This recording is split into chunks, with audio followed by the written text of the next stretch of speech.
The blow landed without ceremony, without hesitation, without a single witness to protest. Admiral Victor Harrington didn't pause to consider protocol, didn't announce his intentions, didn't offer Lieutenant Commander Elena Thorne a moment to defend herself. His knuckles struck her cheek in the suffocating quiet of the secured briefing chamber at Crimson Bay Naval Command. The sound echoed like a judge's gavel sealing a verdict that had never seen trial. She didn't cry out. She didn't stumble backward. She didn't even flinch.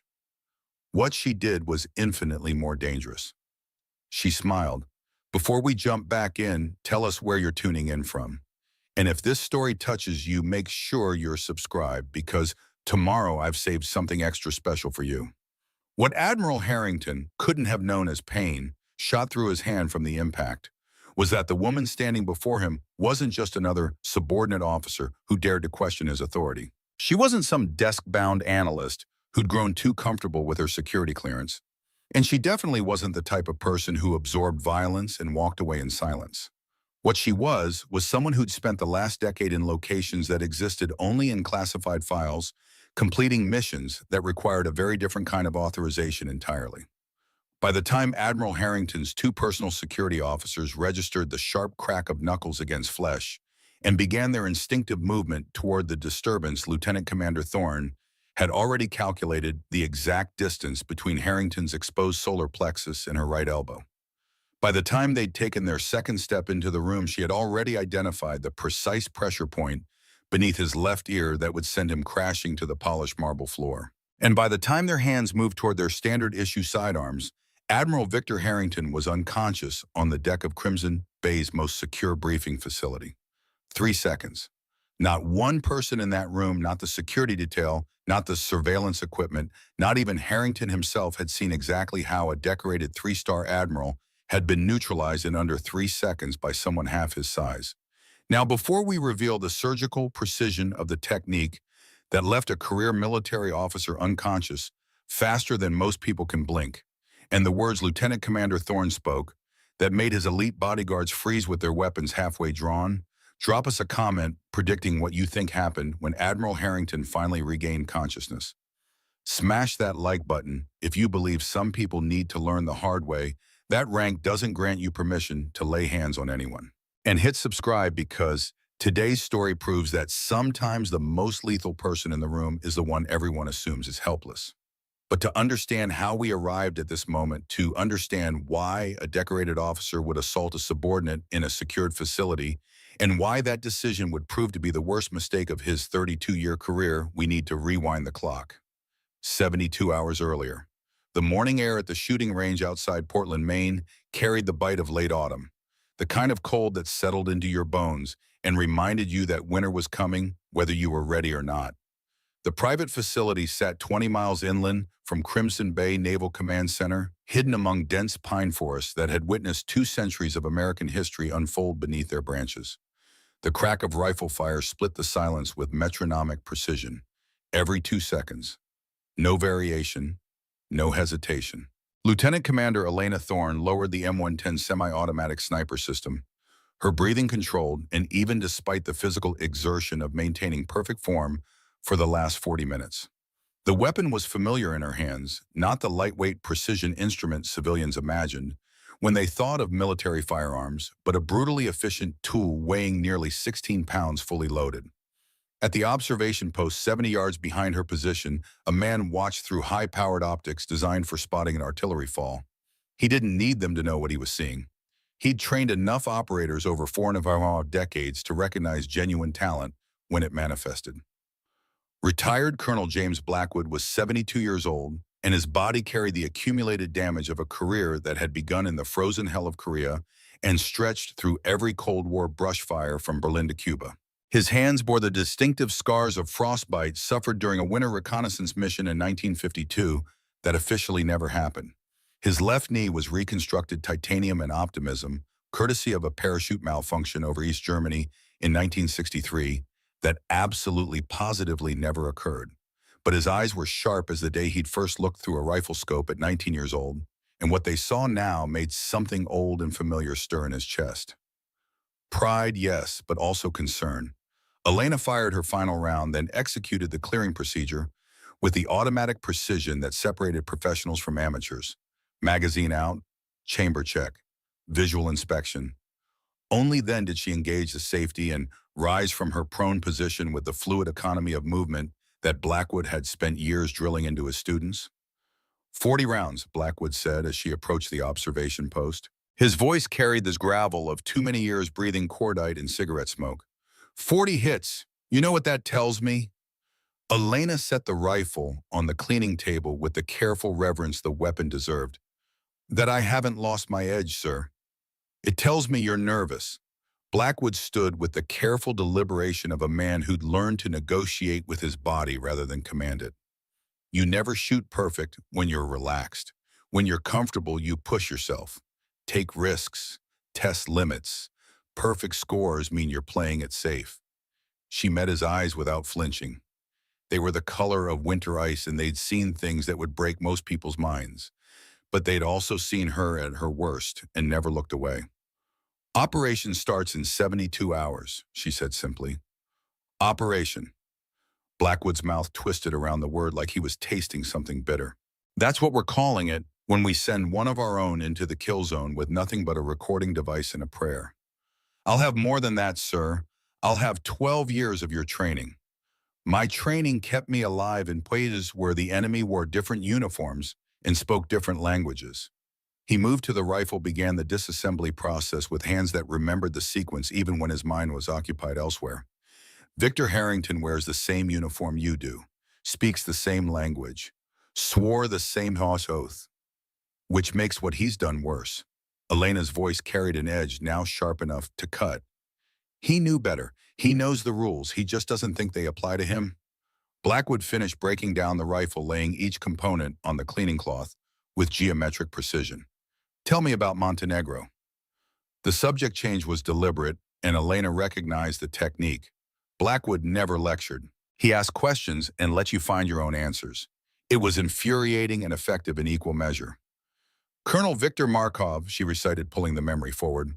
Serbian intelligence officer, decorated veteran commander of Special Operations Unit outside Podgorica. Used his position to sexually assault female subordinates over a period of 8 years. Local military police refused to investigate. Chain of command protected him. And 3 years ago, JSOC inserted me under deep cover as a liaison officer. I documented his pattern, collected evidence, and when he attempted to assault me in his private office, I defended myself. Defended yourself. Blackwood's tone was neutral, but his eyes were measuring. That's one way to describe putting a man in the hospital for 3 weeks. He recovered fully. No permanent damage. Elena's voice remained level. He also never touched another female officer again. Last I heard, he became quite vocal about the importance of protecting subordinates from predatory authority figures. Fear is an excellent teacher. Blackwood began cleaning the rifle bolt with methodical precision. But it's a temporary lesson. Fear fades. Harrington won't just be afraid, Elena. He'll be destroyed, career over, reputation demolished. Everything he's built for 32 years turned to ash. You ready for that weight?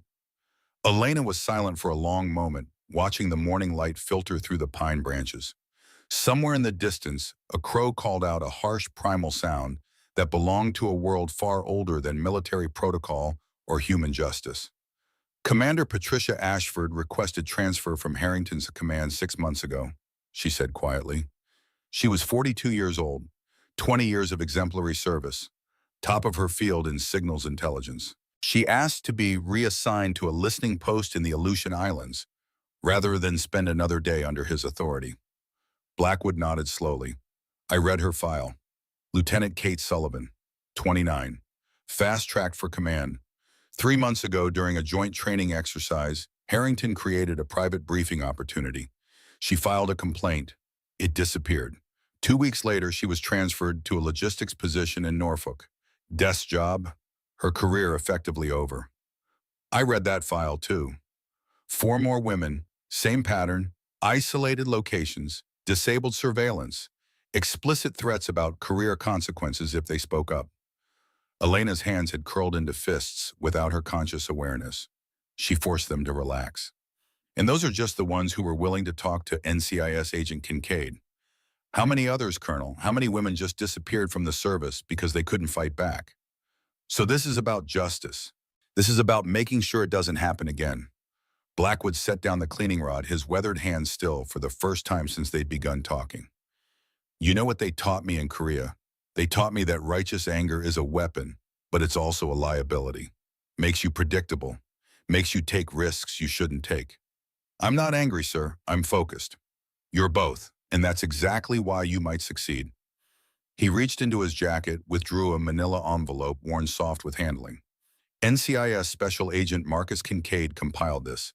6 victims willing to testify. Patterns documented over 4 years. Transfer requests, medical records, counseling reports. Everything except the one thing that actually matters in a military court. Elena took the envelope, felt its weight. Hard evidence of the assault itself.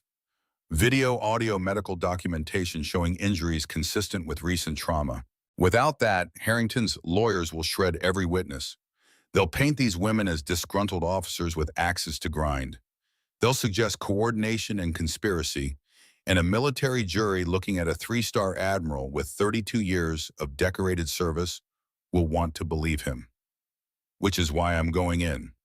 Which is why you're going to let a flag officer assault you in a secured facility with the hope that you can document it before he does permanent damage.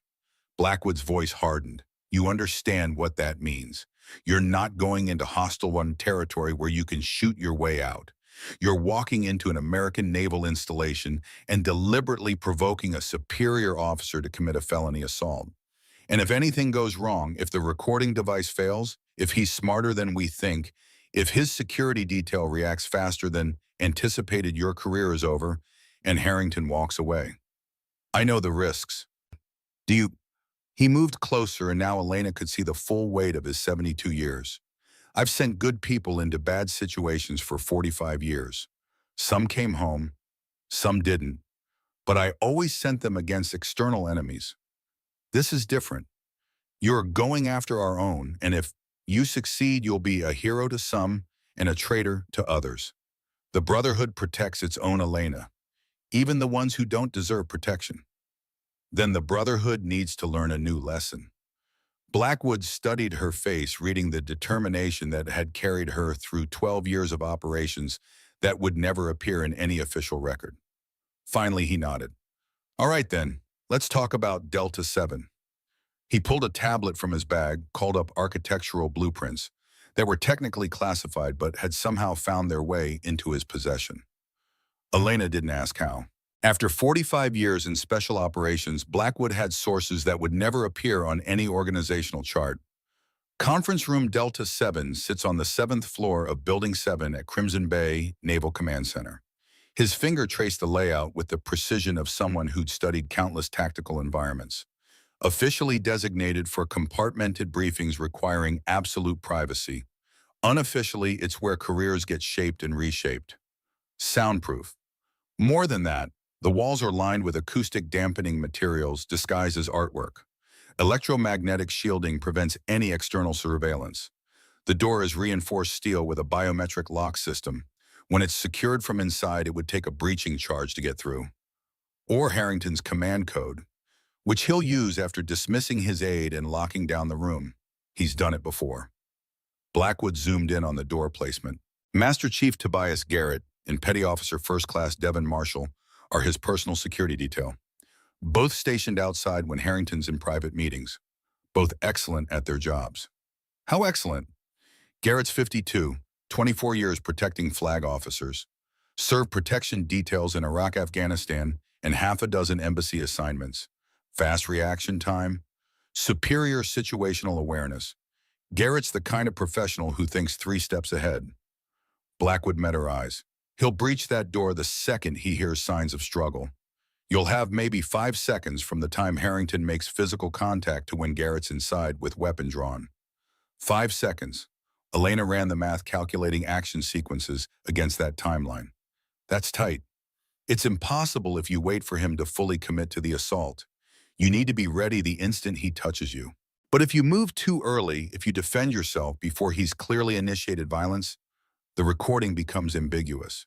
His lawyers will claim you overreacted to innocent contact. So I need to let him hit me. The words hung in the air between them like smoke from a gunshot. Blackwood's expression didn't change, but something shifted behind his eyes. I've asked a lot from the people I've trained over the years, but I've never asked anyone to stand there and take a punch from someone they could easily stop. It's not about what I can stop, sir. It's about what I can prove. That's the problem with fighting our own monsters, Elena. The rules that protect them also tie your hands. He closed the tablet. Harrington's 64 years old, 6'2", around 210 pounds. Spent most of his career behind desks, but he maintains basic fitness standards. His file shows some hand-to-hand training from his academy days, but nothing recent. Against an untrained opponent, his size and aggression would be overwhelming. Against someone with Tier 1 operator training, you could put him down in 3 seconds if you wanted to. The question is whether you'll get the chance before Garrett intervenes. Blackwood pulled out another document. This is the recording device. Ceramic composite construction undetectable by standard security screening. Activated by voice command or manual trigger. Satellite uplink provides real-time transmission to secure servers monitored by Kincaid's NCIS team and JSOC oversight. Elena examined the device. Smaller than a lipstick tube, matte black, utterly unremarkable. Battery life. 8 hours continuous operation. More than enough for whatever happens in that room. The transmission is encrypted military grade. Even if Harrington somehow discovers the device, the data's already preserved off-site. Does he know that recording him might be legal? Your authorization from JSOC includes exemption from standard consent requirements when documenting criminal activity by senior military personnel. It's legal, it's admissible, and it's going to be the nail in his coffin. Blackwood's voice dropped lower, but only if you survive the encounter intact enough to testify. I've survived worse than Victor Harrington. You've survived foreign nationals in hostile territory where the gloves were off. This is different. Harrington's an American officer in an American facility. You defend yourself too aggressively, and you become the aggressor in the official narrative. You don't defend yourself enough. He left the sentence unfinished. Elena understood what he wasn't saying. The balance between documentation and survival was razor thin. Too much force and she'd face charges herself. Too little and Harrington might inflict damage that no recording could justify. Walk me through the approach, she said. For the next hour, they rehearsed scenarios. Blackwood played Harrington demonstrating the patterns documented in victim testimonies. The gradual escalation from professional conversation to personal intimidation. The invasion of physical space. The proprietary touch disguised as professional contact. The moment when pretense dropped and aggression became explicit. Elena practiced responses, calibrating her reactions to stay within legal boundaries while maintaining defensive readiness. It was like learning a new language where every word had to be precisely chosen or the entire meaning collapsed. Remember, Blackwood said as they concluded the training, Harrington's done this before. He's refined his approach over years. He knows how to isolate victims psychologically before the physical assault begins. He'll make you doubt yourself, question whether what's happening is really happening. That's part of his weapon system. I won't doubt. No, you won't, because you're not his usual victim. You're a weapon he doesn't know exists. Blackwood's weathered face creased into something that might have been a smile under different circumstances. But he's going to learn. They packed the equipment in silence, the morning's training session complete. The rifle was cleaned and cased. The targets were collected and would be burned. No record of this meeting would exist in any official capacity. Even the shell casings had been policed, leaving no forensic trace of their presence. As Elena prepared to leave, Blackwood placed a hand on her shoulder. The gesture was uncharacteristic enough to make her pause. 45 years I've been doing this, he said quietly. Trained hundreds of operators. Sent them into situations where success meant coming home alive and failure meant flag-draped coffins. I've made peace with that calculus. But this is different, Elena. This time I'm sending someone I care about into a situation where the enemy wears our uniform and the battlefield is supposed to be safe. Colonel, let me finish. His grip tightened slightly. If things go sideways, if Harrington's smarter or faster or more dangerous than we anticipate, I want you to know that your safety matters more than the mission. more than justice for his victims, more than institutional reform. You get yourself out alive, whatever it takes. Understood. Elena met his ice blue eyes and saw genuine fear there. Not for himself, but for her. It was the closest thing to fatherly concern she'd experienced since her own father had died when she was 16. I understand, sir, but I'm not walking away. Didn't think you would. He released her shoulder and the moment of vulnerability passed. You've got 72 hours. Use them wisely. Review the files. Memorize the facility layout. Run through every scenario until the responses are automatic. Because when Harrington makes his move, you won't have time to think. I'll be ready. I know you will. That's what worries me. Elena drove back toward Crimson Bay as the afternoon light began its slow fade toward evening. The forests of Maine stretched endlessly on either side of the two-lane highway, dark and deep and older than the republic they served. Somewhere in those woods, men had fought and died in wars that predated the nation's founding. Blood had soaked into this soil for centuries, and it would again. But this time the fight wouldn't be against foreign enemies or ancient grudges. This time the enemy was institutional rot that had been permitted to grow unchecked because nobody had been willing to take the risk of cutting it out. Until now. She thought about Commander Ashford choosing exile in the Aleutian Islands over fighting back. She thought about Lieutenant Sullivan watching her fast-track career derail because she'd dared to report assault. She thought about 4 other women whose names she knew, and countless others whose stories had been buried so deeply they might never surface. And she thought about Victor Harrington walking the halls of Crimson Bay Naval Command Center with the absolute confidence of a man who'd never faced consequences for his actions, who'd learned over 32 years that his rank was armor and his authority was weapon, and the system would protect him no matter what he did. That confidence was going to be his downfall. Elena spent the next 48 hours in preparation that bordered on obsessive. She reviewed the facility schematics until she could navigate Crimson Bay blindfolded. She memorized Garrett's patrol patterns and timing. She studied Harrington's schedule, his habits, his preferences. She learned that he took coffee at 0730 every morning, black from the officer's mess on the 5th floor. That he preferred to conduct sensitive meetings mid-morning when the building was busy enough to mask unusual activity, but quiet enough to ensure privacy. That he always dismissed his aide before beginning the conversations that would evolve into assaults. She practiced with a recording device until activation became muscle memory. Voice command, archive protocol engage. Manual trigger pressure point on the side that required deliberate action, but could be executed one-handed. She tested the transmission range, confirmed the satellite uplink, verified that Agent Kincaid's monitoring team could receive clear audio from inside Delta 7's electromagnetic shielding. She ran combat scenarios in her apartment, visualizing Harrington's size and reach, calculating response timelines, drilling defensive techniques, until her body ached with exhaustion. She practiced the blood choke on a training dummy, measuring pressure and duration. 3 to 7 seconds to unconsciousness if applied correctly, too much pressure or too long, and she risked permanent brain damage. Not enough, and Harrington would remain a threat. The margin for error was non-existent. On the final night before the operation, Elena stood in her apartment, looking at her dress uniform, laid out with mathematical precision. Every ribbon positioned exactly. Every crease sharp enough to draw blood.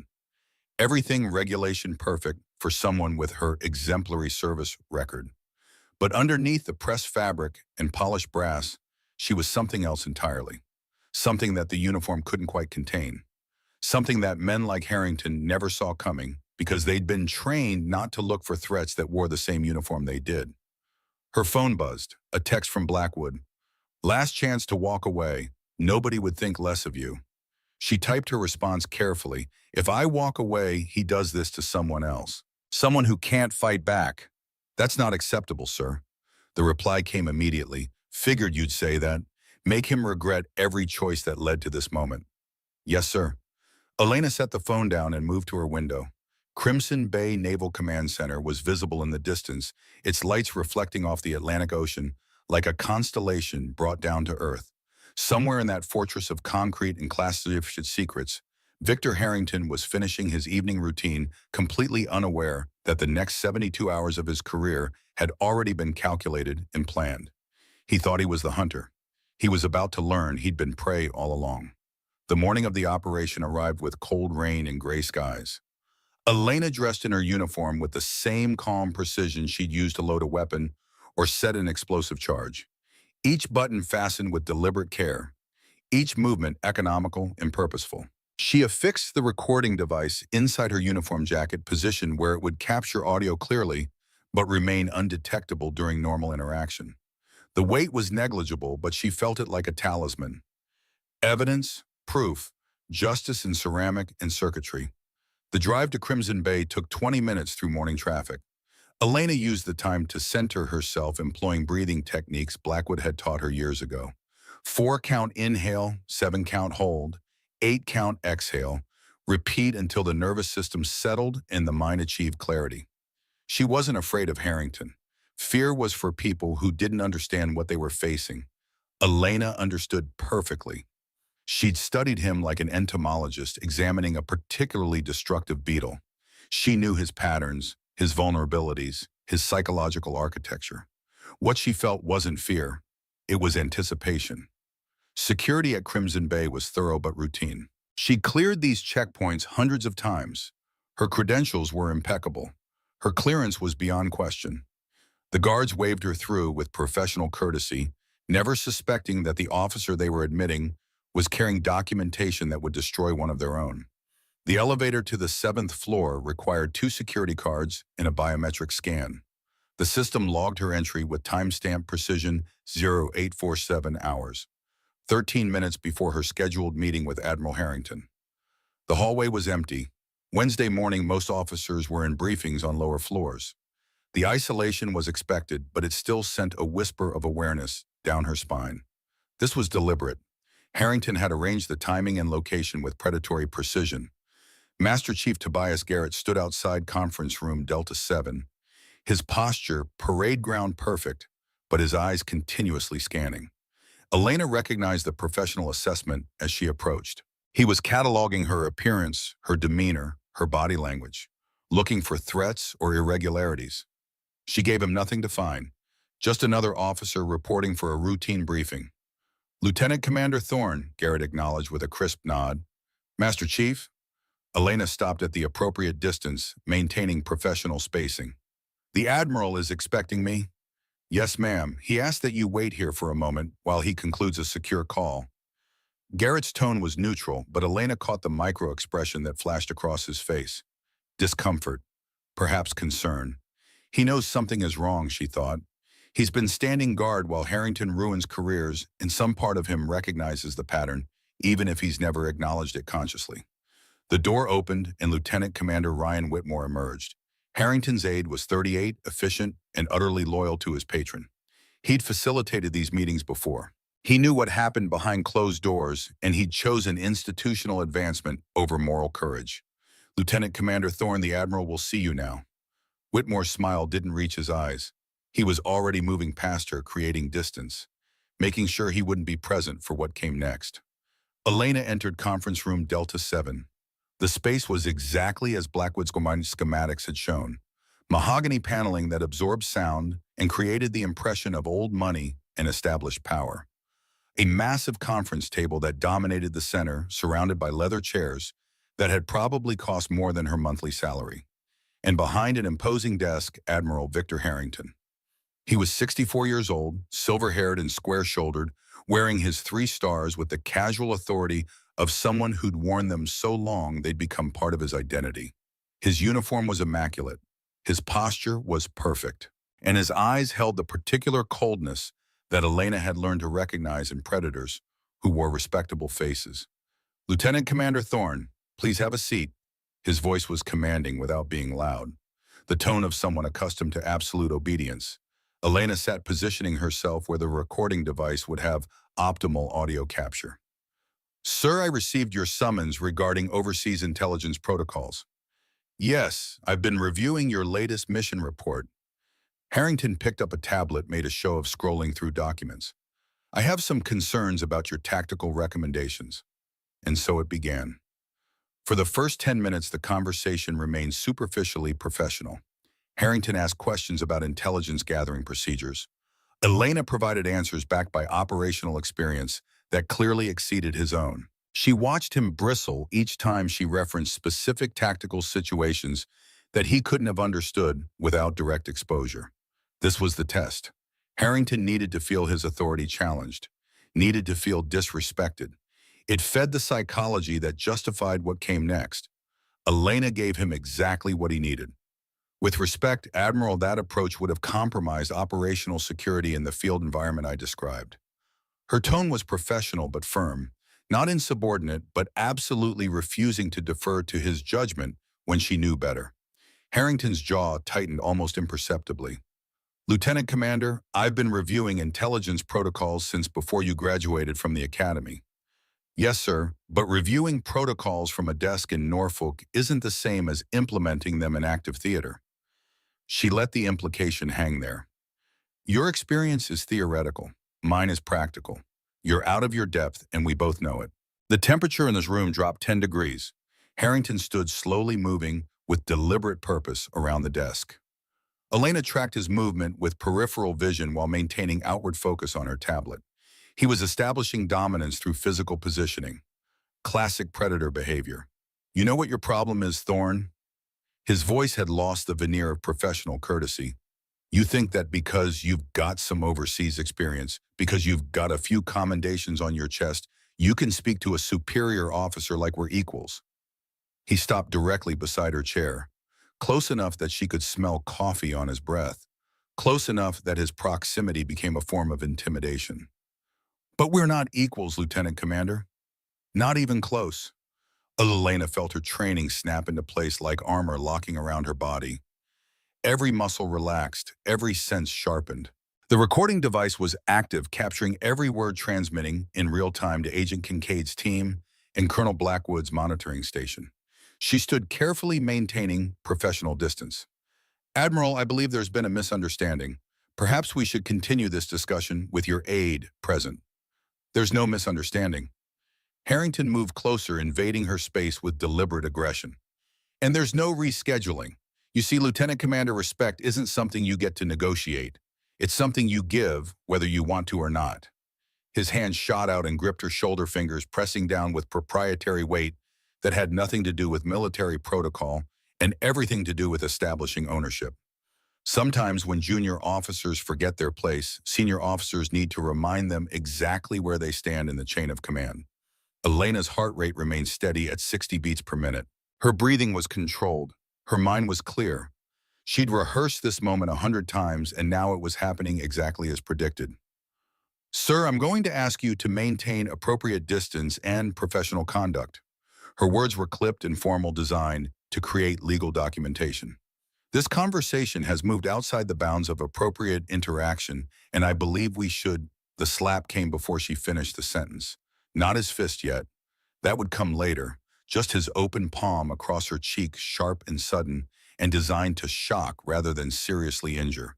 The sound echoed off the mahogany walls like a gunshot. Elena felt the sting, tasted copper where her teeth had cut the inside of her cheek, felt the heat blooming across her face, and smiled, because Victor Harrington had just made the biggest mistake of his 32-year career. The smile wasn't what Admiral Victor Harrington expected.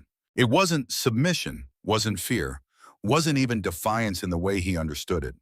It was something else entirely, something that made the temperature in the room shift in a direction he couldn't quite identify.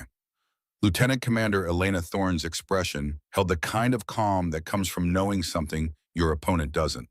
The particular stillness of someone who'd been underestimated so consistently that they'd learned to use it as a tactical advantage. You know, Admiral, she said, her voice carrying a conversational tone that seemed wildly inappropriate for a woman who'd just been struck by a superior officer. I've been in situations where men thought they held all the cards before. She tilted her head slightly, studying his face with the clinical interest of someone examining a specimen. It's fascinating how authority can make people feel invincible right up until the moment they discover they're not. Harrington felt something flicker in his chest. Not quite alarm, but a recognition that this wasn't playing out according to the script he'd used successfully before. Other women had responded to that slap with tears, with stammered apologies, with the kind of broken submission that fed his need for dominance. But Thorne stood there like she was evaluating him, like she was making calculations he couldn't follow, like she knew something about the next 5 minutes that he didn't. And for the first time in 32 years of military service, Admiral Victor Harrington began to suspect that he might have made a serious mistake. "Don't you ever," he said, his voice dropping to a whisper that somehow carried more menace than shouting, "presume to tell me what is and isn't appropriate in my own briefing room." He flexed his fingers, the threat implicit but unmistakable. "You're going to learn some respect, Lieutenant Commander. The easy way or the hard way. Your choice." Elena's smile widened fractionally. "That's an interesting offer, Admiral. Very comprehensive. You've clearly thought this through." She paused, her eyes never leaving his face. "There's just one small problem with your plan." "What's that?" Harrington asked, though his tone suggested he wasn't genuinely interested in her objections. The question was rhetorical, the kind of indulgent inquiry a cat might make before finishing off a mouse. "You never asked about my background." Elena's voice took on an almost educational quality, like she was explaining a simple concept to someone who'd missed an obvious detail. "You saw Lieutenant Commander. You saw the surface credentials. You saw what looked like a standard intelligence officer with overseas experience. But you never dug deeper into what kind of overseas experience." Something cold moved through Harrington's stomach, a whisper of intuition that suggested he might have overlooked something important. But it was too late to reconsider now, too late to back down from a confrontation he'd initiated and escalated past the point of retreat. His reputation, his authority, his entire understanding of his place in the hierarchy depended on maintaining dominance in moments like this. "I don't care about your background," he said, though his voice carried less conviction than it had moments earlier. "Whatever you think you've done, wherever you think you've been, it doesn't matter in this room. In here, I'm the only authority that counts." Elena's expression shifted, and for the first time Harrington noticed something predatory in it, something that reminded him of expressions he'd seen on the faces of special operations personnel, the kind of people who dealt with problems that required solutions the regular military preferred not to discuss. "That's where you're wrong, Admiral," she said, her tone shifting from conversational to something harder, something that carried the weight of experience gained in places where mistakes weren't just career-ending, they were fatal. "You see, for the last 10 years, I haven't been stationed anywhere that appears on official deployment records. I haven't been writing intelligence reports from behind a desk in Norfolk or any other place where people wear dress blues and worry about fitness reports." Harrington felt his confidence beginning to crack, though he couldn't quite identify why. There was something in her posture now, something in the way she held her hands, something in her eyes that suggested she was no longer the cornered officer he thought he was intimidating. She looked like someone who'd been waiting for him to finish talking so she could get to work. "I've been in places where rank doesn't matter," Elena continued, her voice dropping to a whisper that somehow filled the entire room. "Where protocols don't exist. Where the only thing that keeps you alive is being better, faster, and more ruthless than everyone else trying to kill you. An admiral in those places, men who think they can take whatever they want, don't get administrative reprimands or career counseling.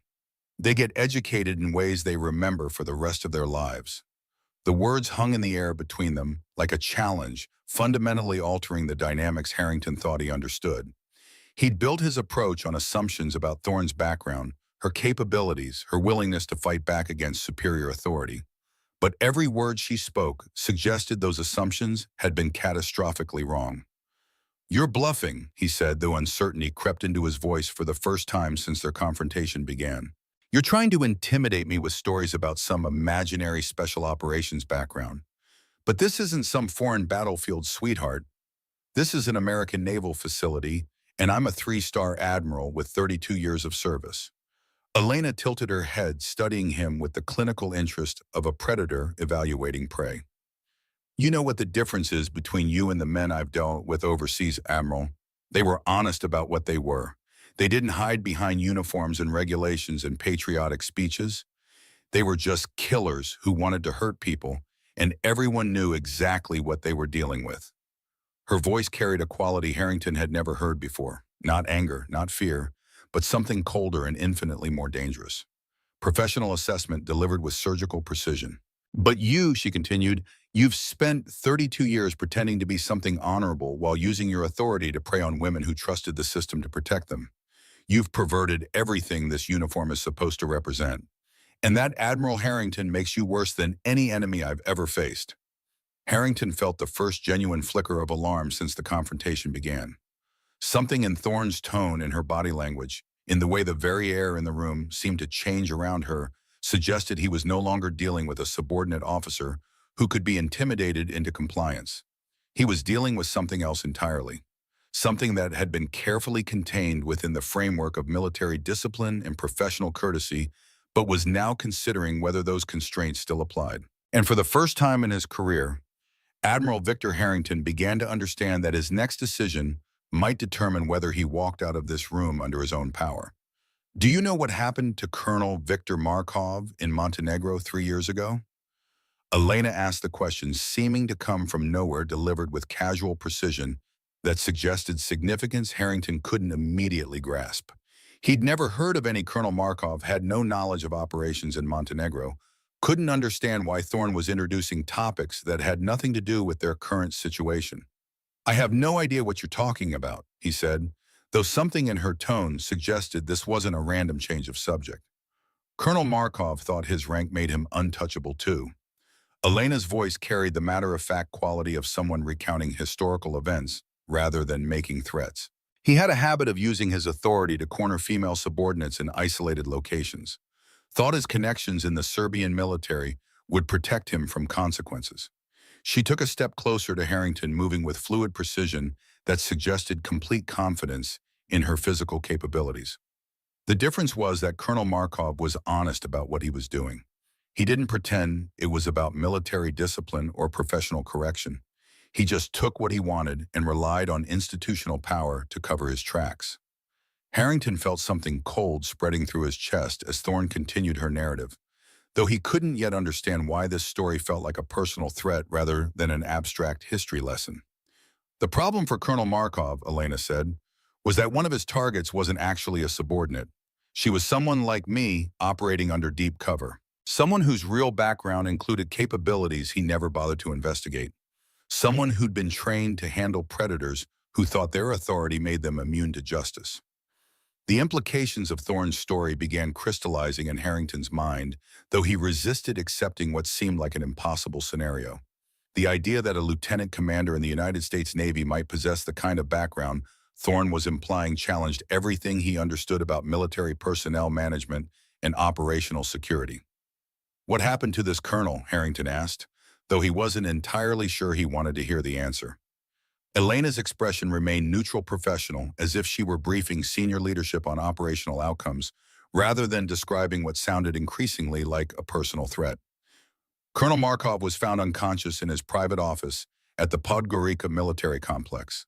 Security cameras had been disabled. His personal guards had been neutralized non-lethally, and he'd suffered what medical personnel described as precisely applied trauma consistent with professional combat training. Harrington's throat felt dry as he processed the clinical details Thorne recounted with such casual expertise. The interesting part, she continued, was that Colonel Markov survived the encounter completely intact physically. No permanent damage, no serious injuries, nothing that would show up on medical examinations weeks later. But something about the experience changed his behavior permanently. He never again used his position to intimidate female personnel. In fact, he became quite vocal about the importance of protecting subordinates from predatory authority figures. The parallel between Thorne's story and their current situation was becoming impossible to ignore, though Harrington's mind recoiled from accepting that he might be facing someone capable of the actions she was describing. "You're talking about assault," he said, though his voice lacked the outrage such an accusation should have carried. "You're describing criminal conduct by military personnel." Elena nodded as if agreeing with his legal analysis. That's one way to interpret the situation. Another way would be to recognize that Colonel Markov received education about the appropriate use of military authority delivered by someone qualified to provide that education through methods that ensured the lesson would be remembered permanently. She moved closer again, and Harrington noticed that her positioning now placed her between him and both the door and his communications equipment. Not obviously threatening, but strategically advantageous in ways that suggested tactical thinking rather than casual conversation. The really interesting part about Colonel Markov's education, Elena continued, was how it affected behavior throughout his entire command structure. Once word spread about what had happened, and in military communities word always spreads, other officers became much more careful about how they exercised their authority over subordinate personnel. Harrington felt trapped between competing impulses, the desperate need to reassert his dominance over a situation that was spiraling beyond his control, and growing recognition that Thorne represented a threat unlike anything he'd encountered in 3 decades of military service. "What exactly are you suggesting, Lieutenant Commander?" he asked, though he suspected he already knew the answer. Elena's smile returned, though it carried no warmth whatsoever. "I'm not suggesting anything, Admiral.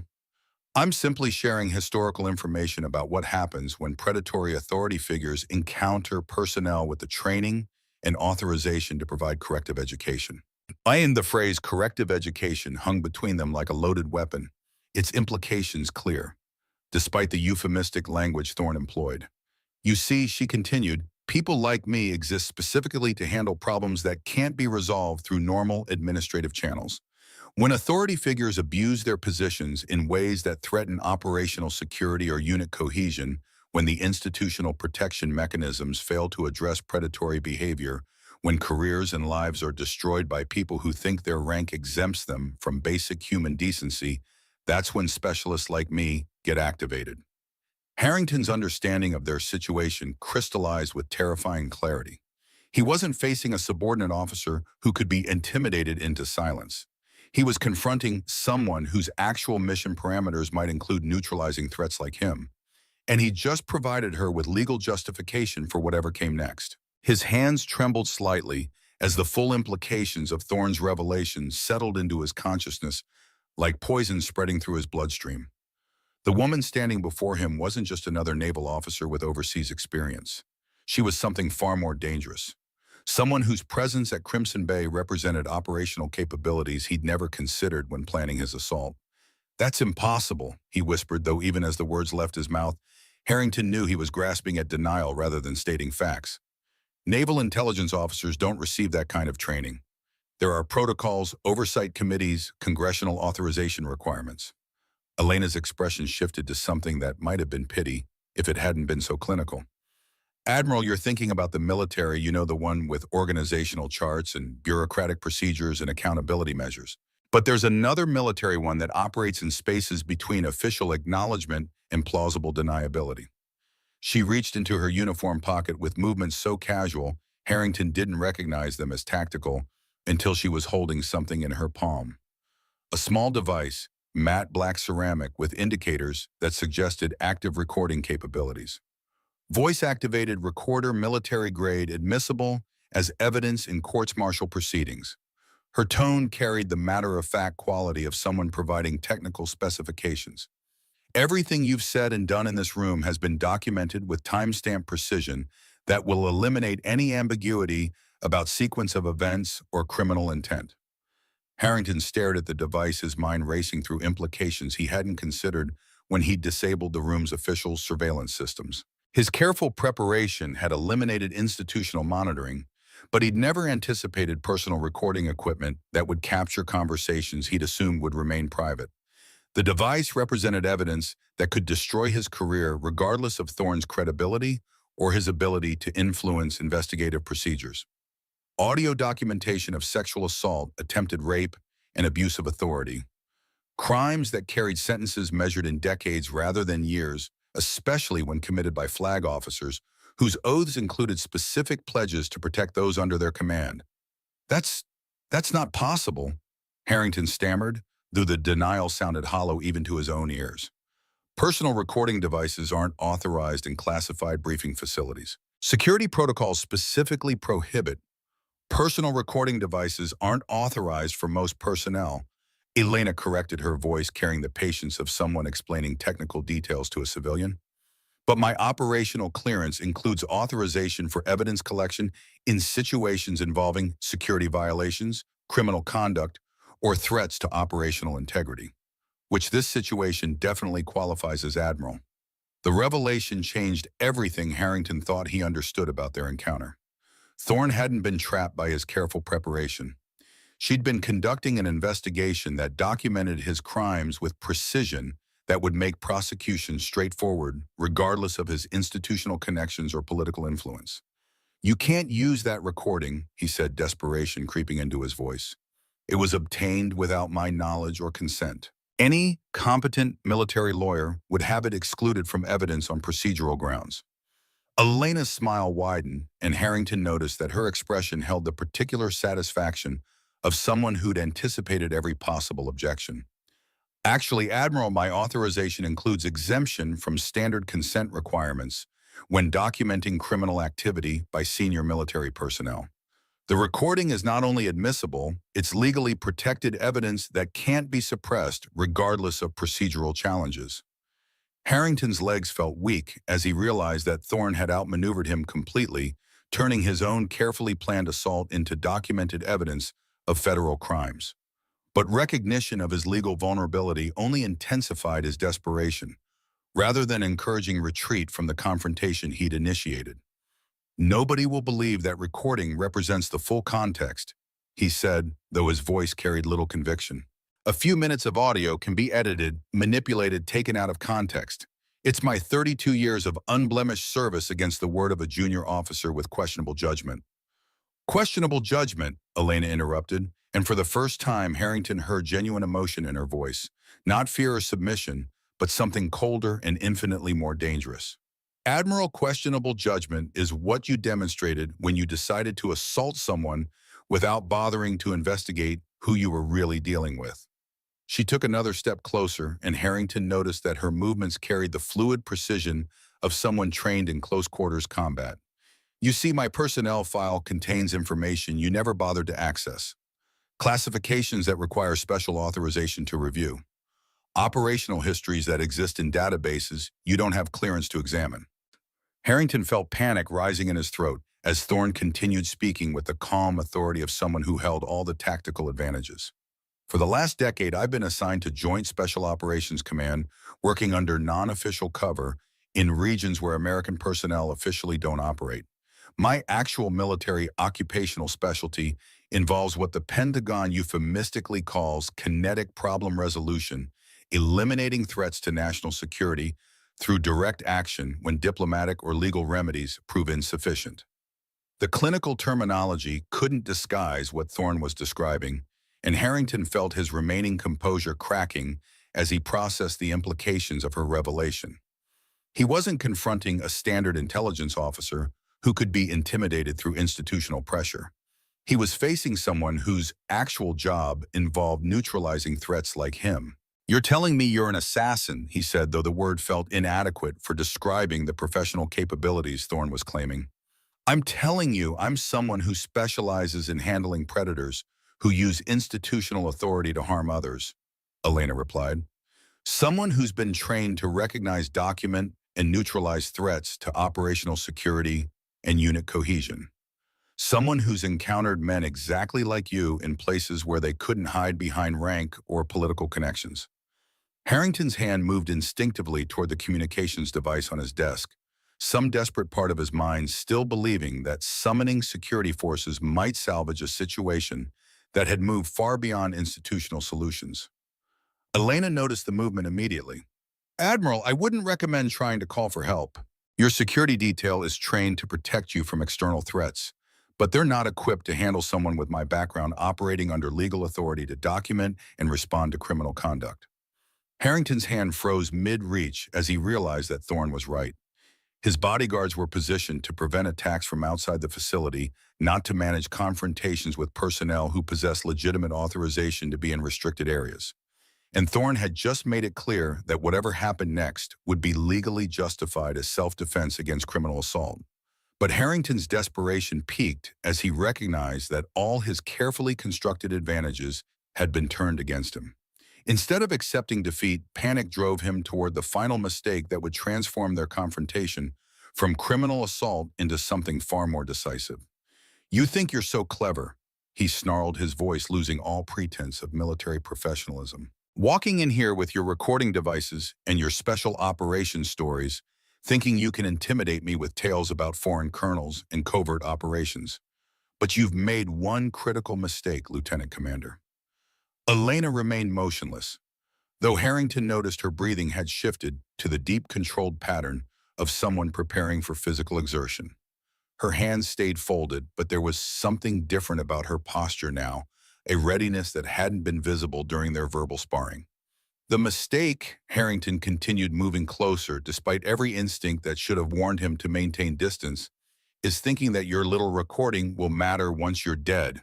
Audio evidence becomes irrelevant when the only witness suffers a tragic accident during what was obviously a consensual encounter that went wrong. The threat was explicit, now eliminating any remaining ambiguity about Harrington's intentions. He'd moved beyond sexual assault into territory that included potential murder, apparently believing that eliminating Thorne would resolve the legal complications her evidence created. Elena's expression didn't change, but Harrington caught a flicker of something in her eyes, not fear, but what might have been professional disappointment at his predictable escalation to lethal threats. "Admiral," she said quietly, "you should know that my authorization includes real-time data transmission. Everything that's happened in this room has already been uploaded to secure servers monitored by personnel who specialize in protecting assets like me. Your threat to kill me just upgraded this situation from criminal assault to potential homicide, which activates response protocols you really don't want to trigger." Harrington felt a moment of genuine terror as Thorne's words registered, but panic had driven him beyond rational calculation. The idea that their confrontation was being monitored by external agencies, that his threats were being documented in real time by people with authority to intervene, should have convinced him to surrender immediately.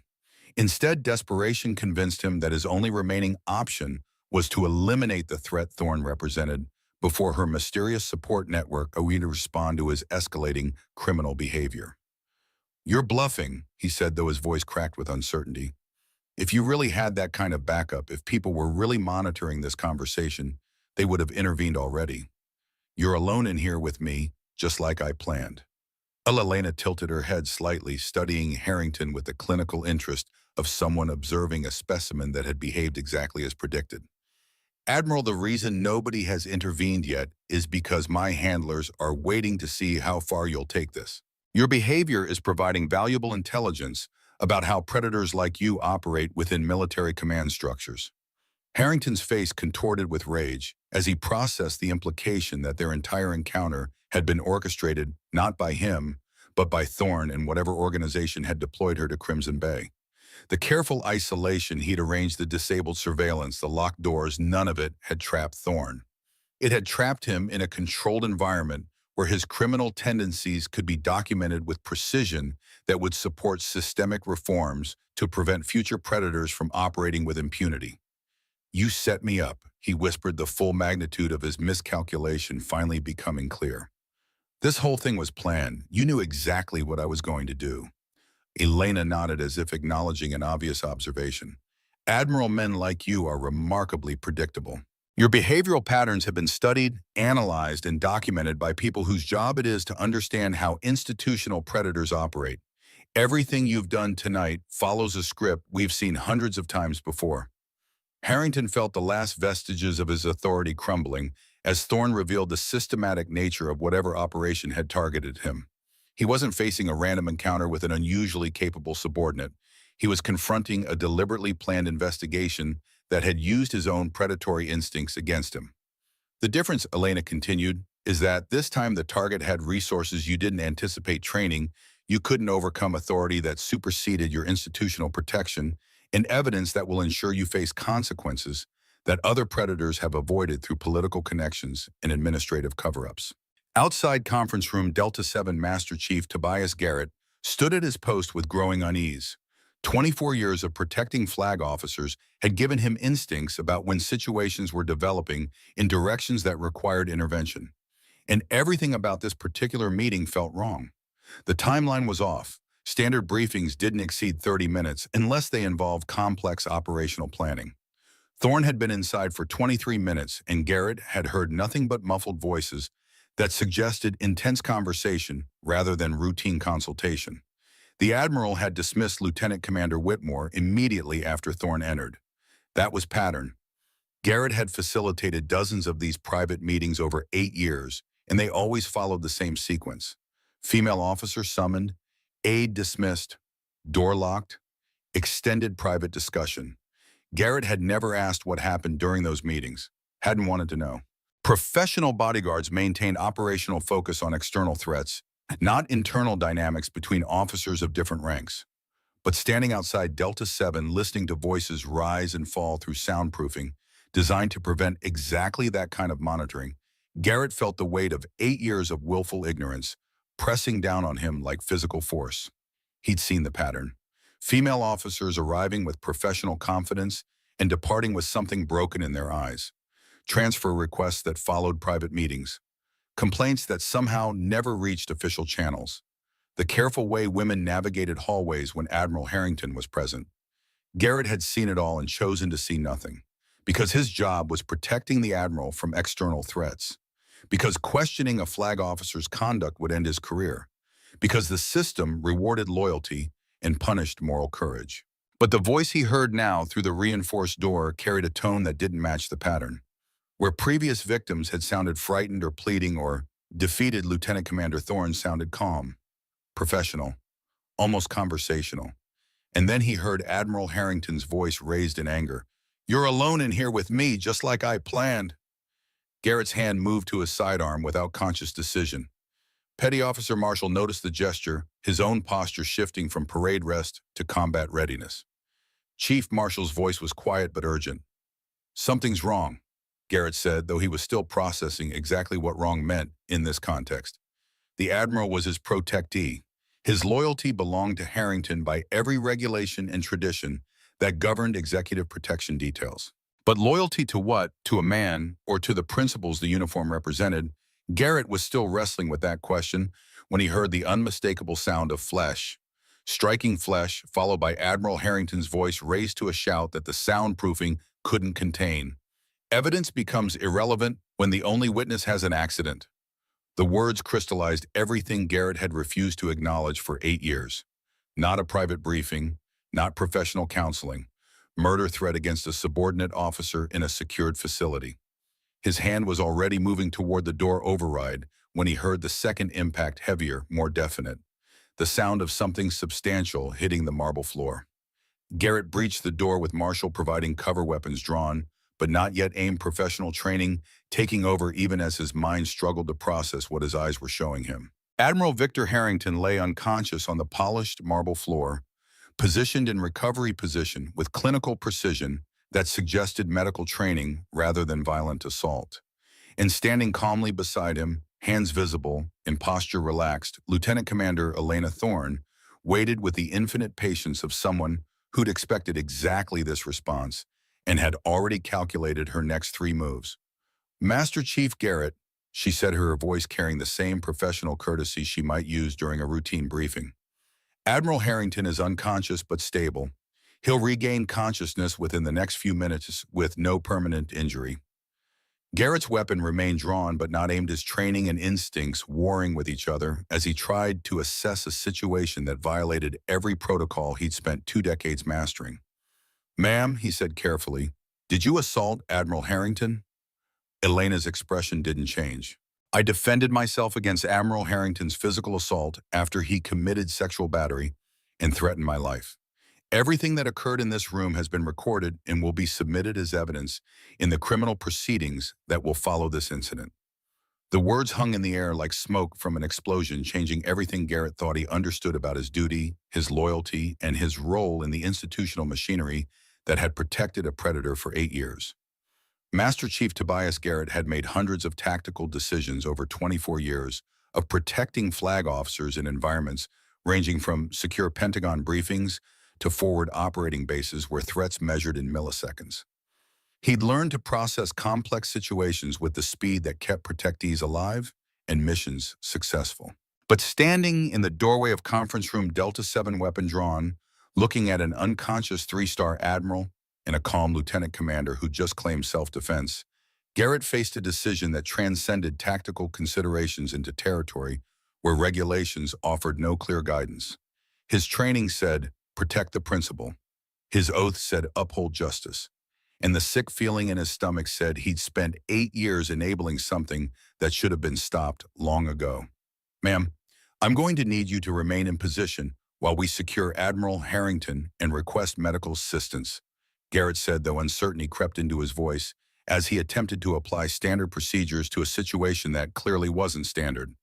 Petty Officer Marshall moved into the room maintaining cover position while his eyes swept for additional threats. Finding none, his gaze settled on Harrington's unconscious form with an expression that suggested he was processing implications he'd never considered before. Elena nodded agreement, maintaining her position with hands visible. Master Chief, this device contains complete audio documentation of Admiral Harrington's sexual assault and subsequent threat to kill me. I'm prepared to provide this evidence to NCIS investigators when they arrive, along with a detailed statement about the criminal conduct that occurred in this room. Garrett felt the situation shifting beneath him like deck plates in heavy seas. The words Elena spoke, sexual assault threat to kill criminal conduct, transformed this from a simple physical altercation between officers into something that would require investigation far beyond his authority to manage. Marshall, he said, making the decision that would define the remainder of his career, contact base securities and request immediate response from Naval Criminal Investigative Service. Also request medical evaluation team and legal counsel for all parties involved. This is now a potential criminal matter requiring proper documentation and chain of custody procedures. Marshall's eyes widened slightly, but he moved to execute the order without hesitation. The communications protocol would create an official record that couldn't be buried through administrative discretion. Once NCIS was formally requested, the investigation would proceed according to federal law enforcement procedures rather than internal Navy discipline. Garrett had just made it impossible for Admiral Harrington's protection network to contain whatever had happened in this room. Elena retrieved the recording device from her uniform pocket, holding it visible to both security personnel. The gesture was deliberate, establishing the device's existence for witnesses who could testify about unbroken chain of custody. Master Chief, this device contains complete audio documentation of Admiral Harrington's sexual assault and my defensive response.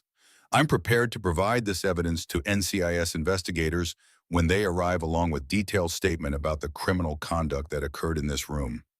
The words hung in the air like smoke from an explosion, changing the atmosphere in ways that couldn't be reversed. Garrett and Marshall exchanged glances that communicated volumes about their shared recognition that their careers had just intersected with something far more serious than routine security duty. Admiral Harrington began stirring on the floor, consciousness returning as his brain recovered from temporary oxygen deprivation. His first attempts at movement were uncoordinated hands reaching automatically toward his head as neurological systems came back online. But his breathing remained steady and his color continued to improve, indicating no serious trauma beyond the controlled unconsciousness Elena had induced. Garrett knelt beside Harrington, conducting professional medical assessment while simultaneously processing the broader implications of this incident. Pulse steady, breathing regular, pupils responsive but dilated, skin color normal, all indicators of someone recovering from controlled unconsciousness rather than serious head trauma.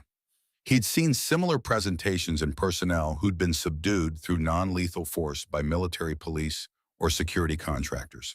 But he'd never encountered a situation where a flag officer was the recipient of such techniques, or where the force had been applied by a female lieutenant commander who stood calmly explaining that she'd defended herself against sexual assault and murder threat.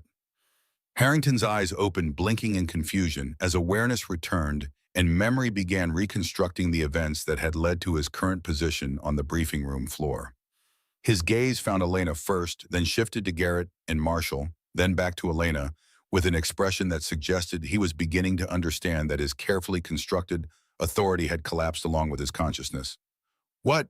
Harrington began, his voice thick and uncertain, as he struggled to organize thoughts that felt fragmented and incomplete. The last clear memory he could access was throwing a punch that should have connected with Elena's face, though obviously something had gone catastrophically wrong between intention and execution. "Admiral Harrington," Elena said quietly, her voice carrying the same professional courtesy she'd maintained throughout their encounter. "You're under arrest for sexual assault, attempted rape, abuse of authority, and threatening the life of a subordinate officer. Master Chief Garrett has requested NCIS response, and you'll be taken into federal custody pending formal charges. The words seemed to reach Harrington through layers of confusion and returning awareness. He tried to sit up, but Garrett's hand on his shoulder prevented the movement with professional firmness. Sir, please remain still until medical personnel can evaluate you. Garrett said, his tone neutral, but carrying authority that suggested compliance wasn't optional.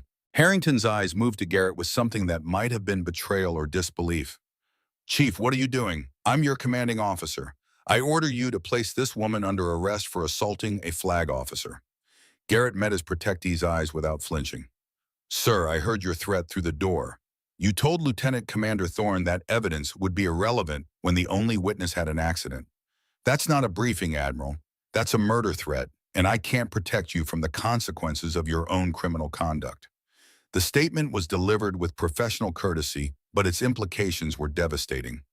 Garrett had just testified against the man he'd been assigned to protect, choosing justice over loyalty in a way that would reverberate through both their careers.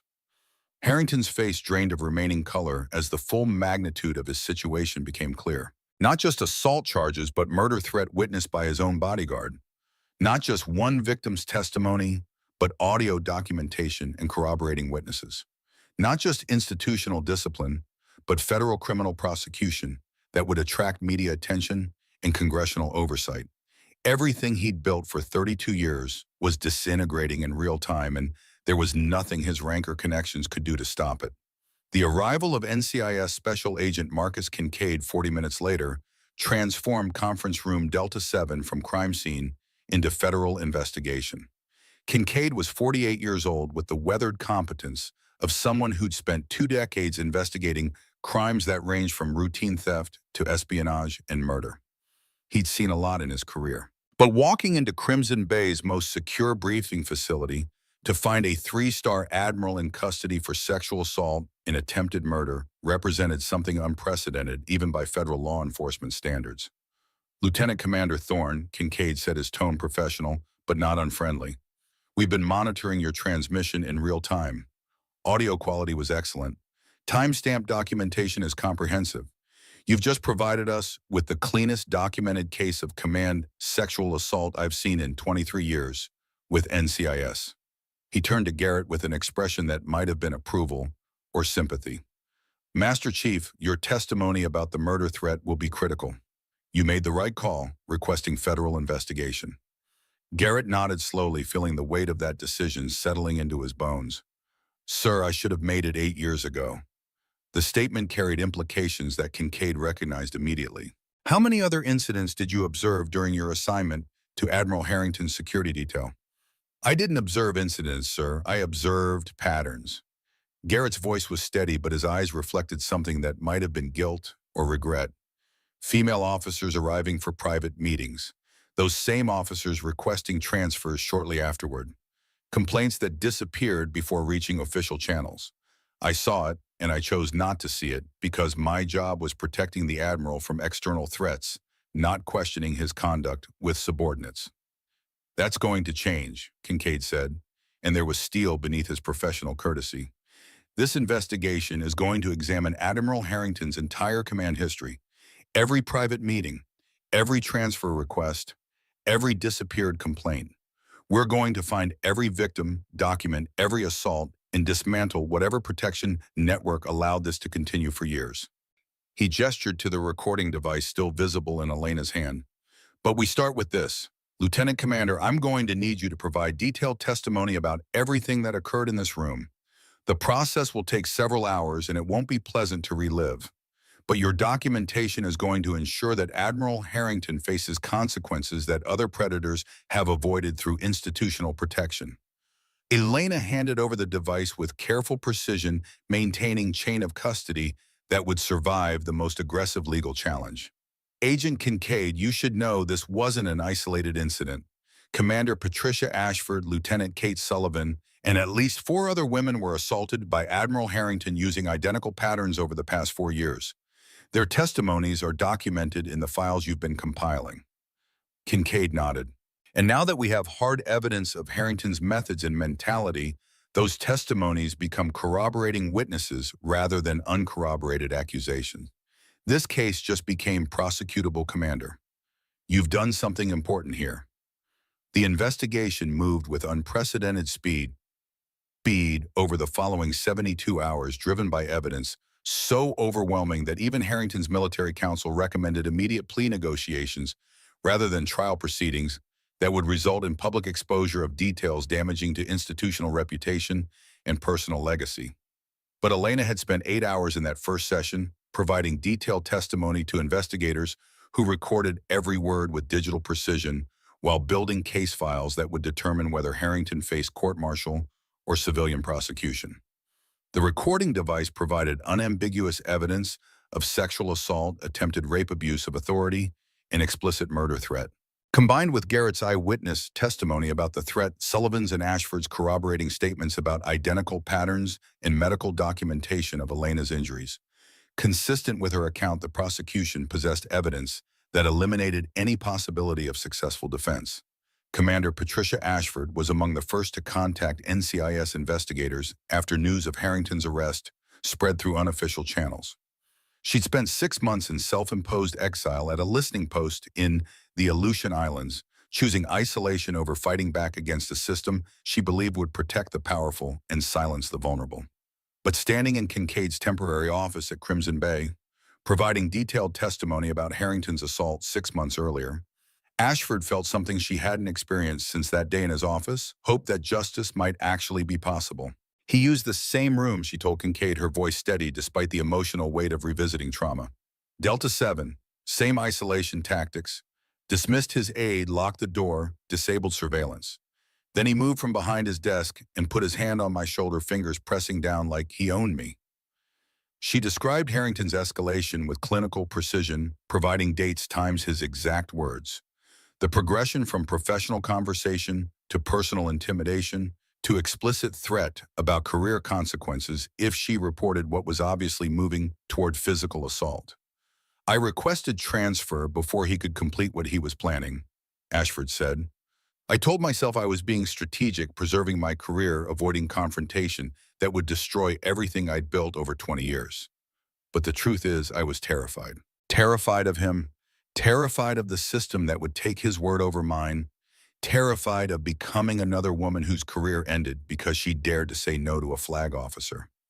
Kincaid listened with professional attention while building supplementary cases that would ensure Harrington faced consequences for crimes extending beyond his assault on Elena. Commander, your testimony establishes pattern of behavior that's critical for prosecution. Would you be willing to testify at court-martial if this proceeds to trial?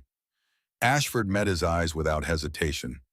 Yes, sir. Lieutenant Commander Thorne fought back when I couldn't. The least I can do is stand beside her now. Lieutenant Kate Sullivan provided similar testimony about incidents that occurred during joint training exercises 3 months earlier. Her detailed recollections of dates, times, locations, and witnesses provided corroborating evidence that established Harrington's methodical approach to creating opportunities for assault while maintaining plausible deniability. He arranged a private briefing during the exercise.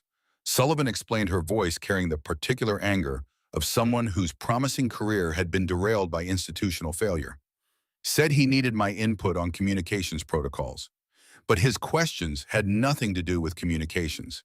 He wanted to know about my personal life, my relationships, whether I had family who would miss me if I were stationed overseas for extended periods. She described how Harrington's demeanor shifted once he'd established the briefing room isolation, how his questions became more invasive, how he'd moved close enough that she could smell coffee on his breath and see something predatory in his eyes. When I tried to leave, he blocked the door, told me that junior officers needed to understand how things really worked at senior levels. That career advancement required more than technical competence. It required knowing how to make the right people happy. Sullivan's hands had curled into fists as she recounted the memory. I filed a complaint the next day through official channels. 2 weeks later, I was transferred to a logistics position in Norfolk. My fast track to command was over, and everyone knew why, even if nobody would say it. But the most devastating testimony came from someone who'd been silent for 40 years. Captain Sarah Brennan retired, was 68 years old, and walked with the careful precision of someone whose body had accumulated decades of damage that had nothing to do with combat. She'd served during an era when women in the military were tolerated rather than welcomed, when reporting assault meant ending your own career rather than your attackers. Standing before the court, Brennan's voice was steady as she described events from 1984. I was a lieutenant assigned to Admiral Thomas Caldwell's staff at Norfolk. He was Admiral Harrington's mentor, and he taught him everything, including how to prey on female subordinates and use the chain of command to bury complaints.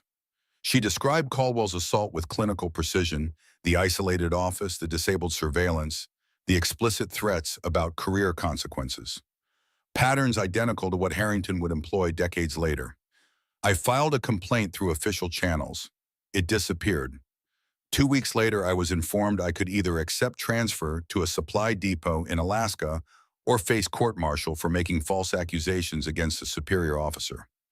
Brennan's eyes moved to Harrington. I chose Alaska. I chose silence. And I watched as Thomas Caldwell continued his career, eventually retiring with full honors, while women like me disappeared from service. When I heard he'd taken a young officer named Victor Harrington under his wing, I knew exactly what he was teaching him. But I stayed silent because the system had taught me that speaking meant destruction. Her testimony established something crucial. This wasn't aberrant behavior. It was institutional patterns spanning generations, protected by networks that valued reputation over justice. Kincaid asked the question everyone was thinking. Captain Brennan, why come forward now after 40 years? Brennan's answer was simple. Because Lieutenant Commander Thorne proved that silence isn't the only option anymore. That the system can change. That predators can be stopped. I couldn't fight back in 1980, but I can stand beside the women who are fighting now. The pattern was identical across all 6 victims who came forward in those first 72 hours. Private meetings in isolated locations, disabled surveillance, psychological intimidation before physical assault, explicit threats about career consequences, and institutional mechanisms that protected the predator while punishing victims who dared to speak. But the investigation revealed something even more disturbing than Harrington's individual crimes. Lieutenant Commander Ryan Whitmore, Harrington's aide for the past 3 years, had systematically destroyed documentation of complaints, manipulated transfer requests to appear voluntary, and received promotion and choice assignments, each time he successfully buried evidence of his superior's misconduct. Under interrogation, Whitmore initially maintained that he'd simply followed orders and facilitated administrative processes he didn't have authority to question. But faced with evidence of his active participation in conspiracy to obstruct justice, his resistance crumbled. Admiral Harrington had connections at Pentagon level. Whitmore said, his voice hollow with the recognition of how thoroughly he'd compromised his own integrity. He told me that female officers who filed complaints were trying to destroy the careers of men who'd served honorably for decades. That my job was protecting the institution from false accusations that would undermine military readiness and unit cohesion. Kincaid leaned forward, his expression hardening. You believe that 6 different women with no connection to each other independently decided to fabricate identical accusations against the same flag officer. Whitmore's silence was answer enough. The investigation expanded rapidly as Kincaid's team discovered that Harrington's protection network had extended beyond a single corrupted aide. Captain James Brennan, serving in Navy JAG, had blocked legal proceedings against Harrington twice over 4 years. Rear Admiral Douglas Keene had provided false character references that undermined accusers' credibility. Commander Barbara Shaw and personnel had manipulated transfer requests and fitness reports to make victims appear unstable or unsuitable for continued service. The conspiracy wasn't just about one predator. It was about an institutional system that had learned to protect its own at the expense of those it was supposed to defend. 3 weeks after Elena's confrontation with Harrington, the case went to General Court-Martial at Naval Station Norfolk. The courtroom was packed with media representatives, military observers, and advocates who recognized this trial as a watershed moment for how the armed forces addressed sexual assault by senior officers. Captain Jennifer Stratford, leading the prosecution, was a 20-year veteran of military justice, with a reputation for methodical case development and devastating courtroom presence. She'd volunteer for this assignment, knowing it would make her targets for retaliation from officers who valued institutional protection over accountability. Her opening statement was surgical in its precision. Members of the jury, over the next several days, you will hear audio recording of a three-star admiral sexually assaulting a subordinate officer, threatening her life, and then attacking her physically when she refused to submit. You will hear testimony for 6 additional victims describing identical patterns of predatory behavior spanning 4 years. And you will hear evidence of systematic conspiracy to obstruct justice involving multiple officers who chose institutional protection over their oaths to defend those under their command. She played the recording in full, 73 minutes of audio documentation that captured every word of Harrington's escalation from professional conversation to sexual assault to explicit murder threat. The courtroom listened in absolute silence as Harrington's own voice condemned him with clarity that eliminated any possibility of misinterpretation or context manipulation. When Elena's voice came through the speakers, calm professional, giving Harrington multiple opportunities to retreat, several jury members leaned forward. When the sound of flesh striking flesh marked Harrington's slap, a collective intake of breath rippled through the courtroom. And when Harrington's threat echoed from the speakers, evidence becomes irrelevant when the only witness has an accident. The atmosphere in the room shifted in ways that transcended legal proceedings into moral reckoning. Commander Lawrence Castellano, leading Harrington's defense, attempted to argue entrapment, that Elena had deliberately provoked the assault through calculated disrespect designed to trigger violent response. That her JSOC background and combat training meant she'd never been in genuine danger and had manipulated the situation to create criminal charges against a decorated officer. But Judge Captain Robert Morrison, presiding with 30 years of judicial experience, shut down that argument with prejudice. Counsel, are you seriously arguing that a subordinate officer challenging a superior's tactical judgment constitutes legal provocation for sexual assault and murder threat? That professional disagreement somehow justifies criminal violence? Because if that's your defense, you should know it exalts the intelligence of this court and every officer who's ever served with integrity. The trial lasted 6 days. Elena testified for 11 hours, describing not just the assault itself, but the careful preparation that had made documentation possible. Her testimony was clinical and devastating, delivered with the same professional precision she demonstrated during the confrontation. Castellano's cross-examination attempted to paint her as provocateur, but Elena's responses demolished every attack. When asked why she deliberately submitted a disrespectful report, she replied that professional disagreement based on operational experience wasn't disrespect. It was the duty of competent officers to provide honest assessment, even when it challenged senior leadership. When asked why she'd smiled after being struck, Elena's response was simple and damning. Because I knew at that moment Admiral Harrington had provided documented proof of assault that would ensure he faced consequences for crimes he'd committed against at least 6 women over 4 years. Yes, I smiled. Justice was finally possible. Ashford and Sullivan testified about their own assaults, their voices steady as they described experiences that had haunted them for months. 4 additional victims provided similar accounts, creating a pattern so consistent it eliminated any possibility that Harrington's assault on Elena had been aberrant behavior. Master Chief Garrett's testimony was particularly powerful because it came from someone whose professional duty had been protecting Harrington.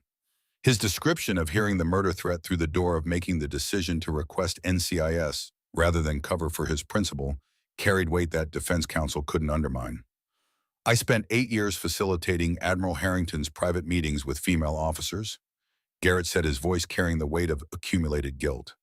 I told myself I was just doing my job, that whatever happened inside those meetings wasn't my responsibility. But I was wrong, and my failure to act allowed a predator to operate with impunity. I'm testifying now because Lieutenant Commander Thorne had the courage I lacked. The verdict came after 4 hours of jury deliberation. Guilty on all counts: sexual assault, attempted rape, abuse of authority, conduct, unbecoming an officer, conspiracy to obstruct justice, and making criminal threats. The convictions carried mandatory minimum sentences that guaranteed Harrington would spend the remainder of his productive years in federal prison.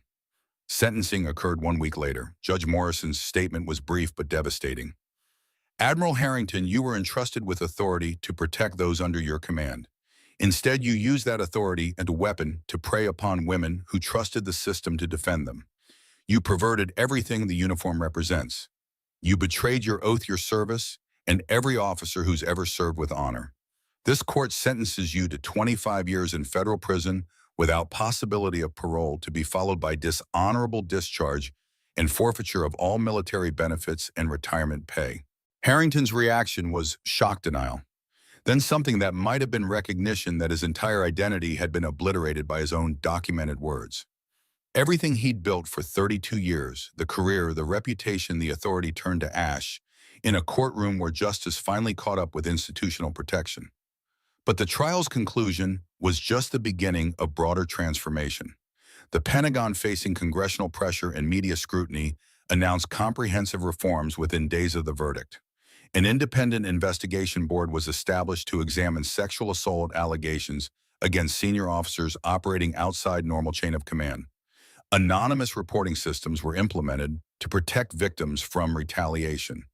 Mandatory training programs were expanded to educate personnel about recognizing and preventing harassment before it escalated to assault.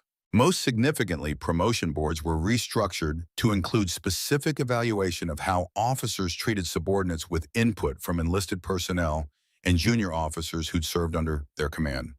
The message was clear: technical competence and tactical excellence weren't sufficient for advancement. Leadership required demonstrated commitment to protecting those under your authority. The protection network that had enabled Harrington began to collapse as investigators expanded their inquiry. Captain Brennan was suspended from JAG and faced charges for obstruction of justice. Rear Admiral Keene was forced into retirement with pension reduction. Commander Shaw received court-martial for conspiracy and accessory to sexual assault. Lieutenant Commander Whitmore accepted plea agreement that included testimony against his co-conspirators in exchange for reduced sentence. The institutional changes weren't just procedural. They represented cultural shift in how the military understood accountability. For decades, the Brotherhood had protected its own, even when protection meant enabling predators. But Elena's documentation of Harrington's crimes, combined with testimony from victims who'd finally found institutional support, demonstrated that protecting the institution meant holding criminals accountable regardless of their rank or service record. Master Chief Garrett's voluntary demotion and transfer to training command became part of that transformation. He spent his remaining years before retirement teaching bodyguards and security personnel to recognize warning signs of predatory behavior, to prioritize protection of potential victims over blind loyalty to protectees, to understand that true professionalism sometimes meant standing against those you were assigned to serve. His testimony to the Senate Armed Services Committee about his failure to act became required viewing for personnel assigned to executive protection details. I saw the pattern for 8 years and chose to see nothing.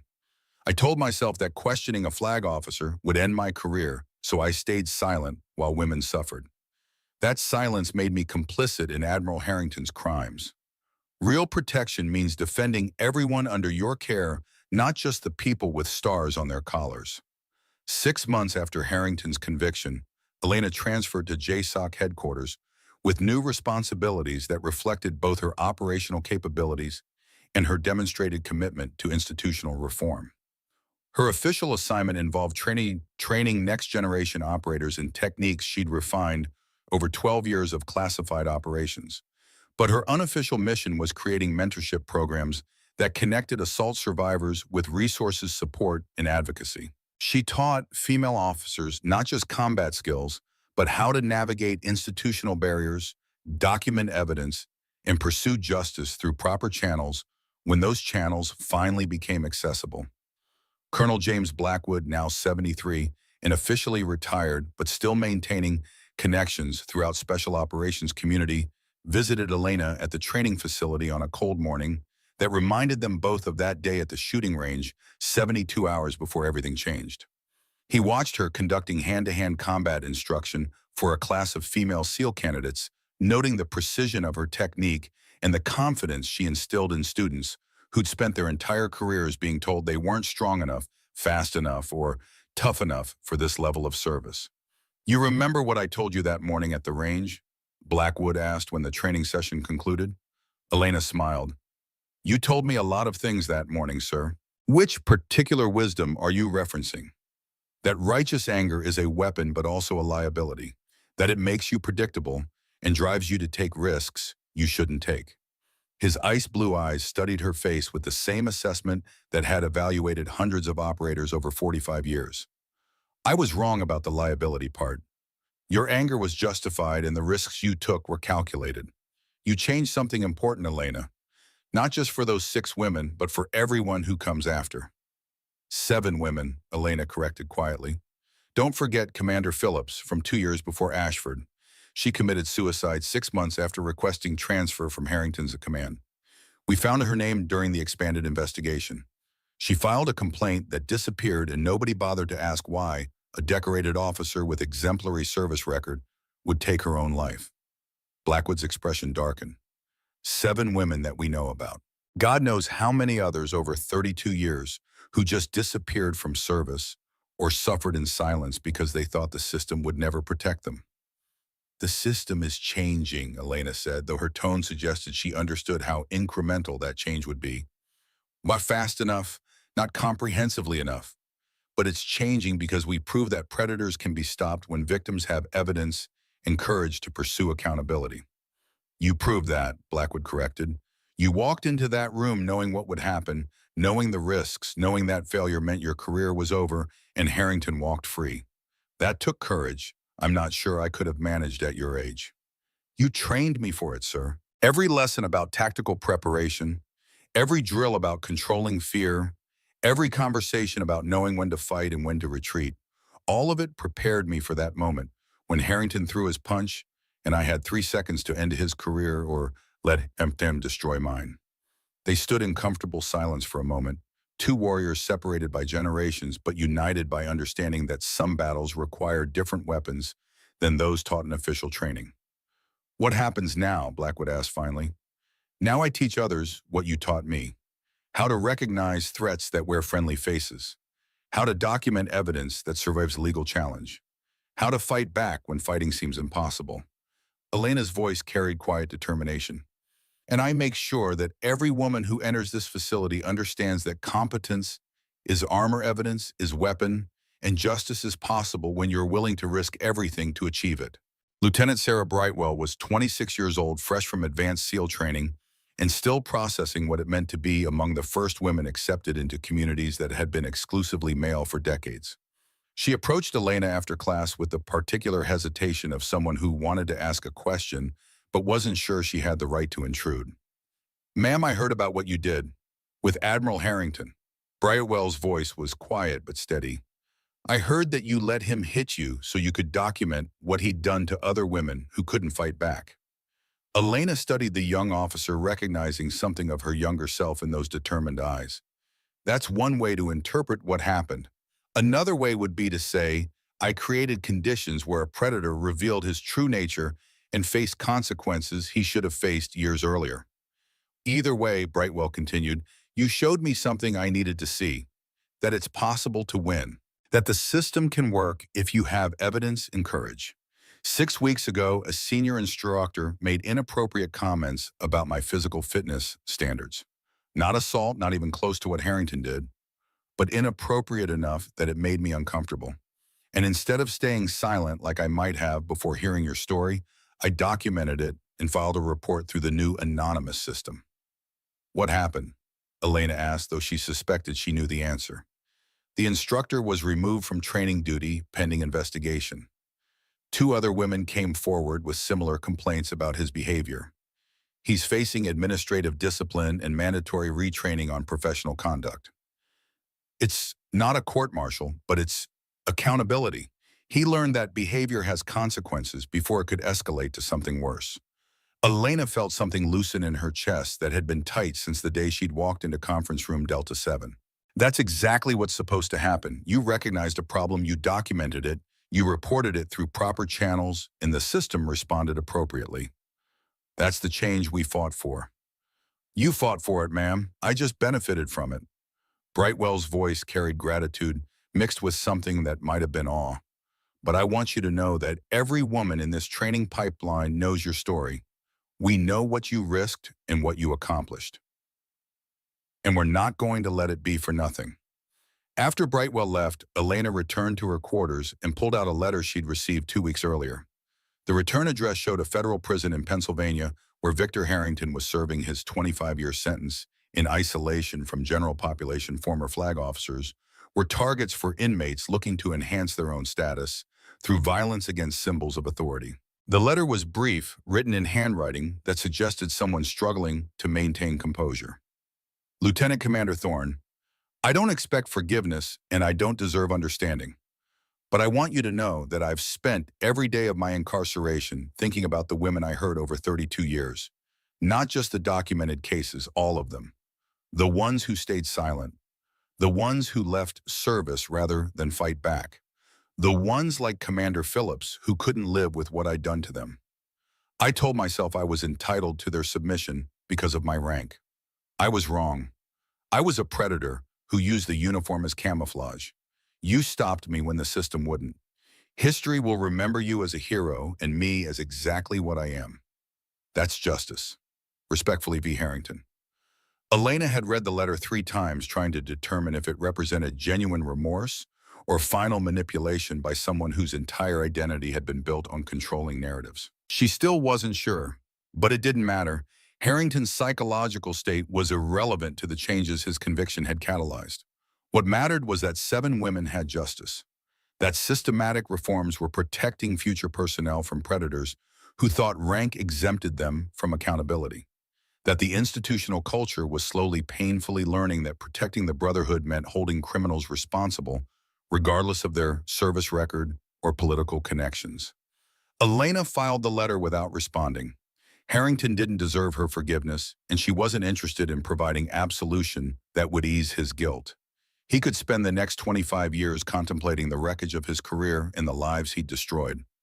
That was consequence, not conversation. 2 years after Harrington's conviction, Elena stood at the same shooting range where Colonel Blackwood had briefed her 72 hours before the operation that changed everything. The morning air carried the same autumn bite, the same scent of pine and gunpowder, the same sense of history accumulated in soil that had witnessed centuries of conflict. Blackwood stood beside her, 2 years older, but still carrying himself with the dignity that 47 years of service had etched into his bearing. They'd returned to this place by unspoken agreement, recognizing it as an origin point for transformation that had rippled far beyond individual justice. You remember what you told me that morning? Elena asked, echoing his question from 6 months earlier. I told you a lot of things, Blackwood replied with a slight smile. Which particular wisdom are you referencing? You said that sometimes righteous anger is necessary, that some fights can't be avoided, only prepared for, that walking away from battles you can win means accepting responsibility for battles others will lose. Elena's voice was quiet but steady. You were right, sir. All of it. And I'm grateful you trained me to recognize when walking away wasn't an option. Blackwood studied the target range where Elena had shot perfect groups 2 years earlier, displaying the nervous precision that had told him she was preparing for something dangerous. You know what I've learned in my 47 years of service? That real strength isn't about domination. It's about protection. You protected people who couldn't protect themselves. That's what heroes do. I'm not a hero, sir. I'm just someone who was in the right place with the right training and the right authorization to do what needed doing. That's exactly what makes you a hero, Elena. Heroes are just people who do the necessary thing when it's difficult and dangerous and everyone else is looking away. He paused, then added with characteristic understatement, Admiral Harrington learned that lesson the hard way.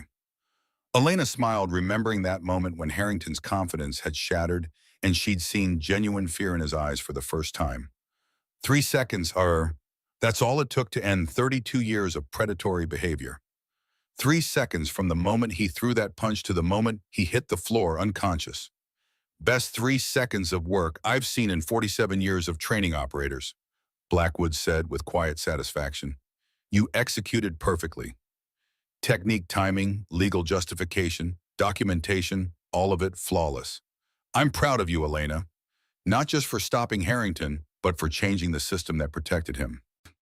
They stood together in silence, 2 warriors who'd fought different battles in different wars, but understood the same fundamental truth, that protecting the vulnerable required courage to stand against the powerful evidence, to survive legal challenge, and willingness to risk everything for justice that seemed impossible until someone made it real. The morning sun broke through the pine branches, casting long shadows across ground where Elena had prepared for confrontation that would define her career and catalyze reforms that would protect countless personnel she'd never meet. She'd walked into conference room Delta 7 alone, the armed with nothing but a recording device and 12 years of training. She'd let a predator reveal his true nature. She'd documented evidence that eliminated ambiguity, and when violence became inevitable, she'd ended it with surgical precision that left Harrington unconscious before his bodyguards could intervene. 3 seconds that changed everything.